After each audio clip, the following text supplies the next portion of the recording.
Olá, amigos, sejam bem-vindos ao meu canal. Eu sou a Eliane e no meu canal eu vou falar sobre literatura e arte. Se você gosta desses assuntos, então fique comigo. Hoje eu vou falar sobre Tarsila do Amaral.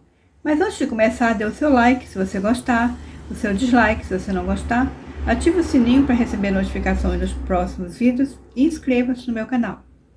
Gente, comente aqui embaixo se você gostou, porque se não gostou, também fale porque isso é muito importante para mim. E inscreva-se no meu canal. Tarsila do Amaral foi uma das mais importantes pintoras brasileiras do período do modernismo, né? Ela nasceu em 1886, né? Numa fazenda de café, né? Uma das fazendas de café do avô dela, né? Próxima à cidade de Capivari, em São Paulo. Então, toda a vida dela, né? Que ela passou a infância e também parte da adolescência nessa fazenda. Então, muito do que a Tarsila expressa na obra dela, né, são lembranças e reminiscências desse período dessa infância dela, com todo o folclore da época, né, folclore e as raízes brasileiras. Bom, ela vai para São Paulo, né, em São Paulo ela estuda no Colégio Sion, desculpe. Depois, em 1902, ela vai para Barcelona terminar seus estudos, né. Volta ao Brasil, né, e se casa com seu primo, né, seu primo, mas esse casamento durou pouco, porque esse marido queria que ela largasse tudo, se dedicasse ao lar. Então, em 1920, ela se separa dele e vai para Paris estudar na Academia de Pintura e Escultura Julian, né?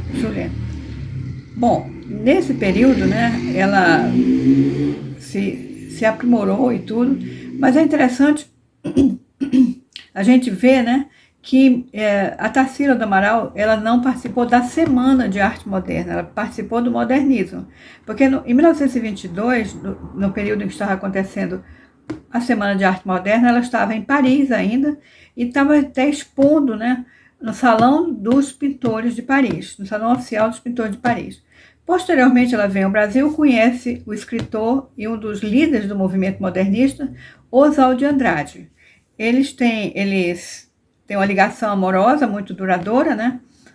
E ela, Oswald de Andrade, Mário de Andrade, Menotti Del Picchia e Anita Malfatti, eles formavam o chamado Grupo dos Cinco do modernismo, né?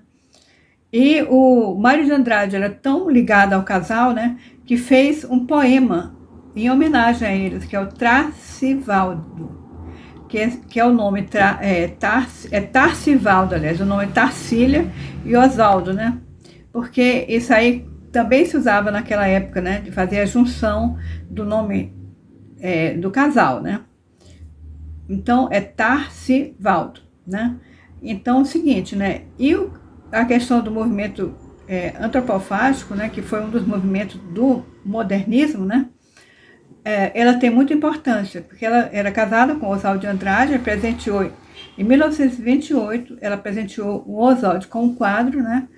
E o Oswald fica fascinado por esse quadro.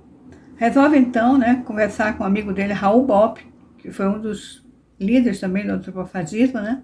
Para escolher um nome para aquele quadro, né? Que era um quadro misterioso, estranho, né? Então, o Raul Bopp vai ao dicionário de Tupi-Guarani e escolhe o nome de Abapuru, que é o homem que come carne humana, né? Então, aí, esse ficou sendo símbolo do movimento do antropofagismo e também foi a capa do manifesto antropofágico. Qual é o ideal do antropofagismo? O que quer dizer antropofagismo?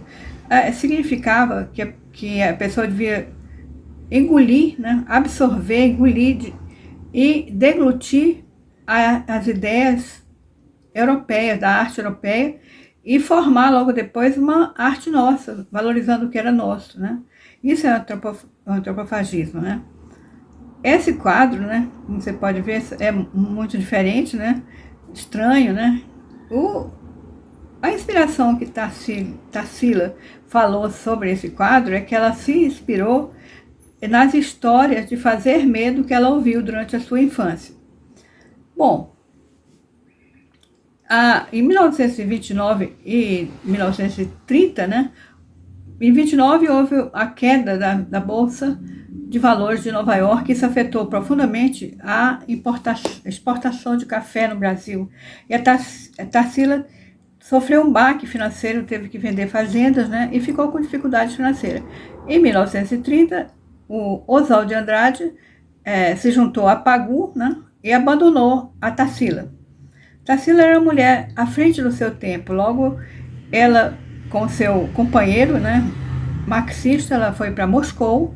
Nesse período, ela passou um tempo em Moscou e participou de algumas exposições de pintura. Nesse período, ela teve uma ideia social, né, e um olhar social para as coisas. Esse é o período que ela fez pinturas, né, com tema social, como esse que nós estamos vendo, que é uma das mais conhecidas obras de Tarsila, que é Os Operários, de 1933. Ela fala que se inspirou, né, na industrialização de São Paulo, e as carinhas que nós vemos aí são pessoas que ela de memória conheceu em São Paulo e pintou ali, né. São interessantes as carinhas, é muito interessante esse quadro, né? Cada carinha tem não é tudo igual, cada um tem uma expressão diferente, né? É muito rico esse quadro. Bom, desse período também ela pintou outros, né? Um que se destaca e talvez não seja muito conhecido do público é A Segunda Classe. Nesse quadro da Segunda Classe nós vemos uma família, né, de pessoas humildes, né, em frente a uma casa, assim, nós vemos uma família grande, né? E também esse era mais um quadro de cunho social. Quando ela voltou da Rússia, né, em 1933, ela foi presa durante um mês, porque nessa época não era bem visto ser comunista, né?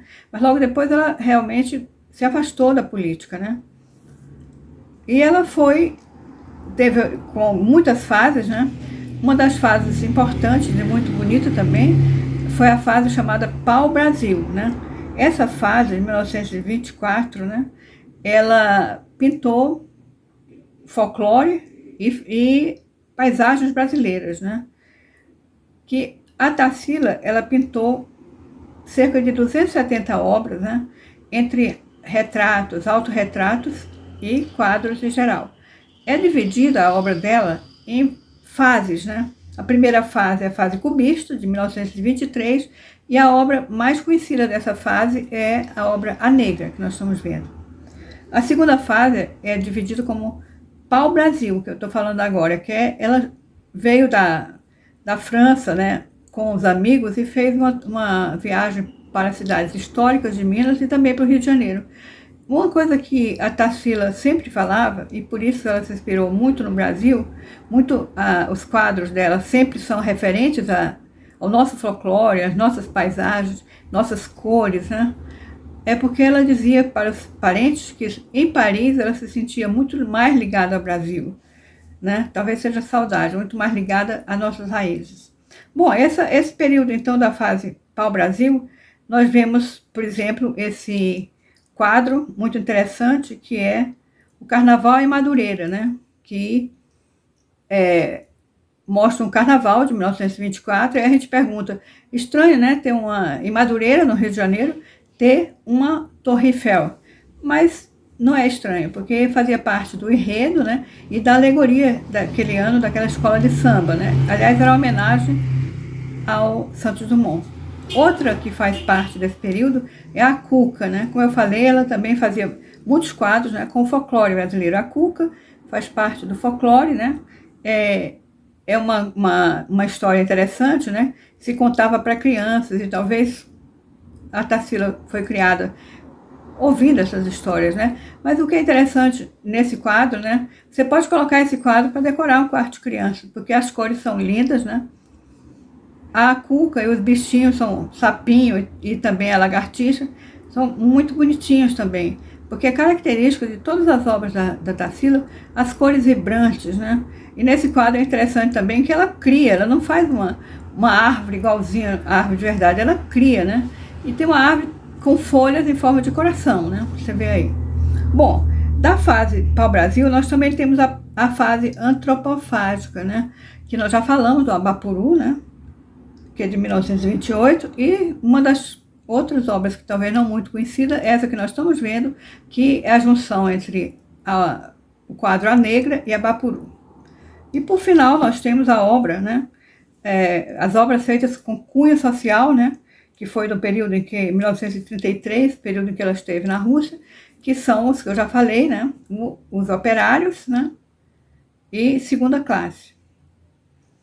Em 1965, né? A Tarsila teve um problema muito sério e teve que operar a coluna. Houve um erro médico e ela ficou paraplégica. No ano seguinte, a única filha dela, Dulce, morreu.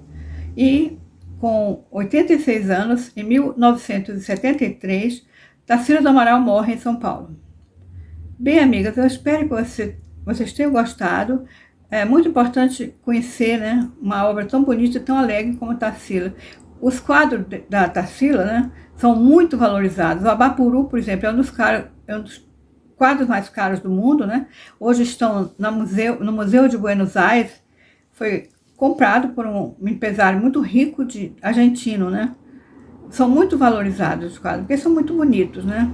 Muito alegres também. Espero que vocês tenham gostado. Se vocês gostaram, fique comigo no próximo vídeo e muito obrigada pela sua atenção.